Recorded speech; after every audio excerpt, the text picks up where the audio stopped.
Talk for a few minutes about Theodor Adorno's essay, Culture Industry Reconsidered. Something to notice right away is that this essay is a response to writing that Adorno himself did in the 1940s, a collaborative work with Max Horkheimer called Dialectic of Enlightenment. And he picks up on a term that he and Horkheimer were using, mass culture, and suggests that as he looks back through the drafts of their collaborative project, that it was important for he and Horkheimer to alter that term, mass culture, to the culture industry is the new term they choose. And it's because that term has certain resonances that he approves of, and we should maybe unpack those a little bit. The first is, of course, industrialization. Adorno is a sharp critic of Western industrial capitalism, industrialization, and because of its capacities, its ongoing capacity to sort of squash what he refers to in the opening pages of the essay, and sort of almost in passing, and throughout, he and Horkheimer refer to throughout Dialectic of Enlightenment as spontaneity. Spontaneity. So you'll see what Adorno values in artistic and cultural production is a certain, well, not just a certain feeling of spontaneity, but a kind of practice of spontaneity. Again, recall what I've just said.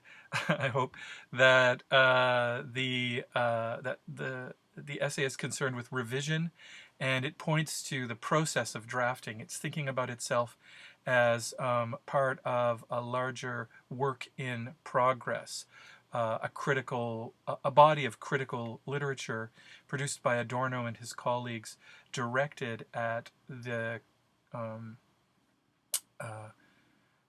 advocacy for and the fostering of a kind of thinking practice.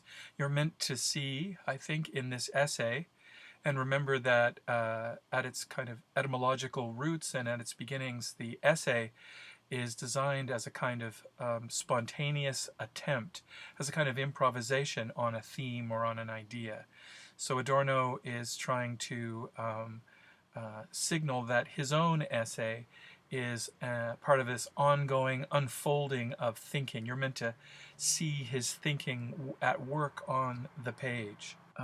Notice that, too, on the opening pages, in the opening paragraph of the essay, he's very concerned with refusing the planning of culture and of cultural production by its industrial shepherds and owners and things like that, by those who have a kind of economic interest, a strong economic interest in refusing diversity and spontaneity in their publics, in their audiences, and instead trying to create markets for various kinds of products that are consistent, that are renewable, and that are fixed. If anything else, Adorno consistently opposes consistency. He opposes fixity of all kinds, and works to find some of the cracks and contradictions that build themselves into systematic capitalism, and to prize those kind of openings into that large discursive body, and to make space for, if not expression, at least a kind of poetic work. Remember that in its ancient Greek sense, and I think this is at issue for Adorno here, poiesis, poien, the ancient Greek verb, refers to making, or it can even be translated as production.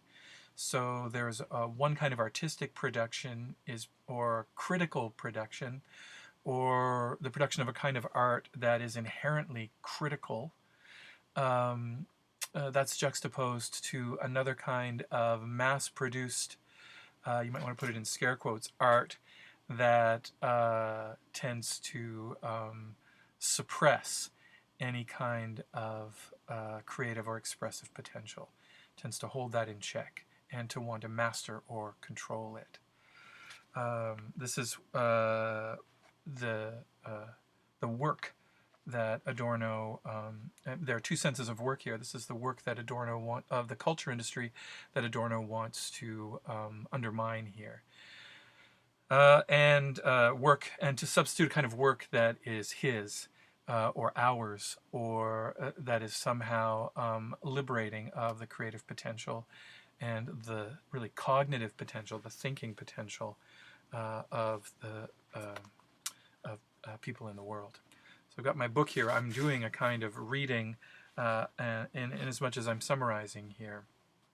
I mentioned that Adorno's in dialogue with his own work and with work that is itself dialectical, that has two voices arguing and thinking together. That's Horkheimer and Adorno. You'll notice also that this essay is in dialogue with an essay by Walter Benjamin called, well, it's been retranslated fairly recently as The Work of Art in the Age of Its Technological Reproducibility. And Benjamin, who's a colleague of Adorno in the 1920s and 30s, Adorno was as a member of the Frankfurt School, was trying to work to admit Benjamin to that particular institute as I suppose a professor, as a teacher, as a member of the institute. This didn't work, but Adorno remains in contact with Benjamin and in dialogue with his work because Benjamin's work is so significant, in fact. The key issue that Adorno draws on from the essay is the idea of aura. We might think of aura as a kind of a sense of originality, but it's better perhaps to think of it, and this is how Adorno defines it early in the essay, sort of redefines it as, is what he says, the present, at least in translation, the presence of that which is not present. There's some sense of contact, of presence, of immediacy in works of art that for Benjamin obtain or connect to this idea of aura. Think of a painting and the idea of originality in this sense, where the actual painter's brush has touched that pigment and shaped it uniquely and has remained close or proximate to that work, the sort of spirit of the artist in a way, or at least a sense of that. Notice that for Adorno, it's the presence of that which is not present. That artist is no longer there, but somehow his or her technique, his or her work inheres in the specific and unique work of art. So that inherence is what, for Adorno, constitutes aura. One of his critiques of the culture industry, he says, is that it conserves the decaying aura as a foggy mist. It conserves the decaying aura.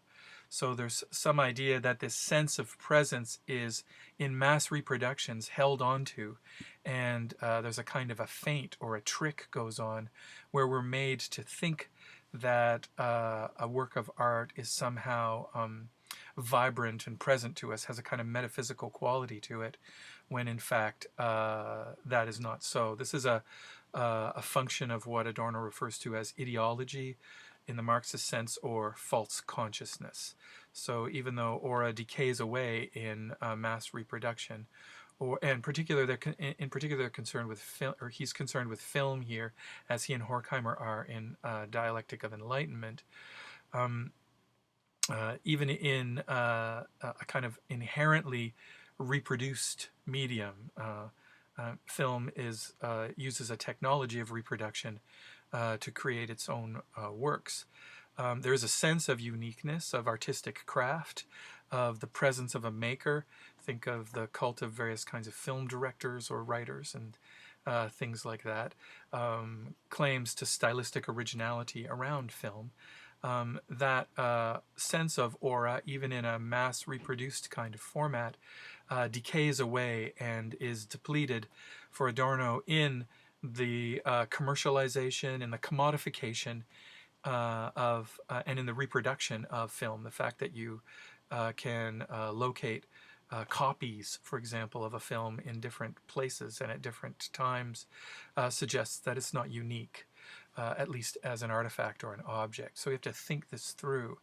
Notice what Adorno says is that a certain idea of presence is almost effaced in the mediation, in the intervention of film as medium when, say, a film is made of a landscape or of a place.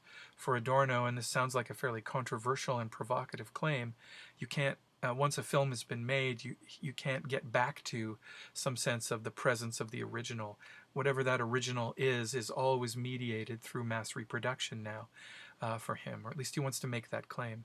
Notice that this is a kind of epistemological claim. He's thinking about how mass reproduction affects how we know something to be present to us. And this is particularly an issue around aesthetic objects, around artistic objects, where aesthesis, sensation itself, is put at issue, intensified, manipulated, provoked. So now the thing is that this sounds like a fairly despairing situation. So what Adorno wants to do in the even in the difficulty of his own prose is to return to the filmic, even to a little video like this that I'm producing right now, some sense of the disruptive, of the unsettling, in which some aspect of what Benjamin called aura can somehow emerge again. He wants to activate our looking and our listening by disturbing, or in the words of Frankfurt School kinds of thinkers, by fostering a kind of critical intervention in and around and through artistic work itself. It might be understood as attempting to create or to concoct or to perceive even some form of dissonance, of a kind of inherent disagreement or argument that builds itself into the work of art itself. So the culture industry, particularly in film for Adorno and for Horkheimer, wants to smooth over those cracks, those moments of self-contention and of reflection, where Adorno, in his own prose style, in inviting you into the process of thinking, the difficult and risky work of thinking in writing, wants to open up those cracks again and try to retain some kind of spontaneous relationship, or to generate even some kind of spontaneity, to maintain some kind of spontaneous relationship on the part of the viewer, the reader, the listener to that work of art.